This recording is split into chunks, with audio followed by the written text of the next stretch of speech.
大家好，我是小颖。今天我们用南瓜来做好吃的。首先把南瓜去皮去籽，然后切片。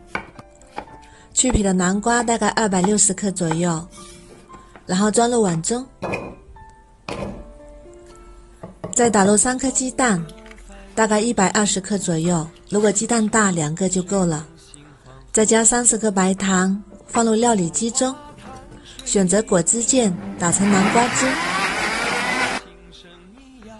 再把南瓜汁倒入大一点的碗中，加4克酵母粉，搅拌均匀。再加入400克面粉，把它搅拌成面絮状，像这样就可以。然后再加入20克食用油，把它揉成面团。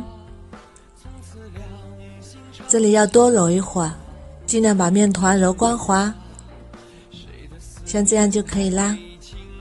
稍微偏柔软一点的面团，然后盖上，发酵至2倍大。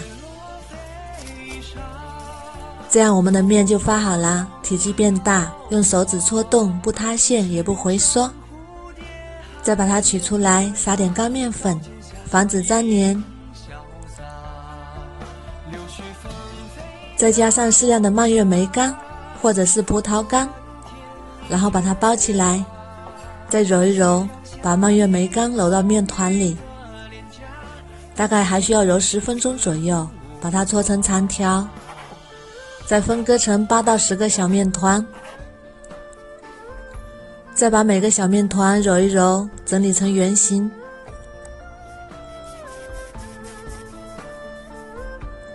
像这样就可以，然后撒点干面粉，全部都做好备用。再准备一个8寸的模具或者是碗，刷上食用油，再把小面团放入模具里，然后盖上，2次发酵2倍大，这样就发好啦，变得胖乎乎的。然后再盖上，冷水下锅，大火蒸45分钟。时间到了之后，关火再焖5分钟。哇，好香啊，浓浓的南瓜香。再把它取出来，颜色也很漂亮，金黄色的，非常的柔软有弹性。我们再掰开看一下，里面还有一点拉丝，